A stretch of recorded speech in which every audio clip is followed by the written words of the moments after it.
Shalom, selamat pergantian hari. Sebelum kita memulai hari yang baru ini, mari kita merenungkan firman Tuhan.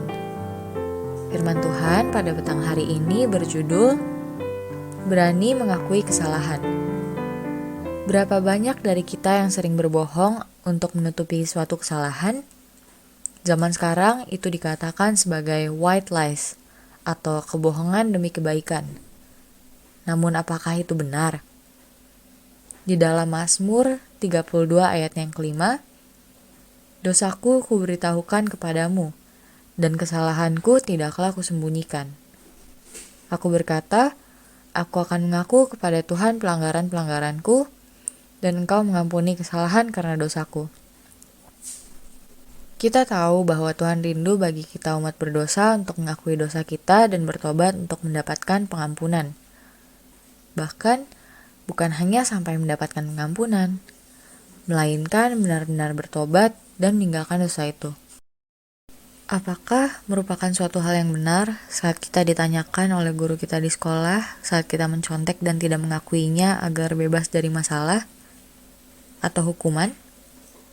Apakah saat kita ditanyakan oleh orang tua kita, saat kita memecahkan vas bunga di ruang tamu, kita menjawab bukan, padahal betul kita yang melakukannya.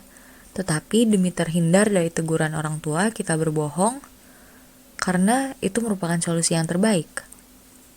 Apakah saat kita melakukan kesalahan di kantor atau kepada teman kita dan kita membohongi mereka itu merupakan solusi agar terhindar dari suatu perselisihan atau masalah? Mungkin benar, white lies dapat membebaskan kita dari perselisihan. Namun kita harus ingat, apa yang kita tabur itu juga yang kita tuai. Bukan hanya itu, apakah itu yang Tuhan ajarkan kepada kita? Untuk menyangkal dan lari dari masalah dengan berbohong atau berbuat dosa? Tuhan sudah mengingatkan kita melalui firman-Nya dalam Keluaran 20 ayat yang ke-16, agar kita tidak mengucapkan saksi dusta, baik tentang sama kita atau tentang apapun. Karena tidak ada kesalahan atau dosa yang dapat menyelamatkan kita dan membenarkan perilaku salah kita. Itu hanya akan menambah masalah kita dan tidak akan mendapat pengampunan karena kita menutupi kesalahannya dengan kesalahan lainnya, yaitu berbohong.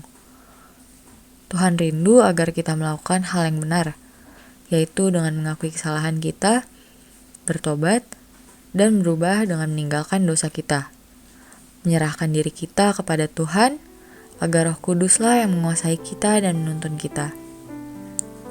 Diambil dari buku The Upward Look, halaman 82 paragrafnya yang kelima, pengampunan adalah untuk semua yang mengaku dan meninggalkan dosa mereka dengan hati yang hancur.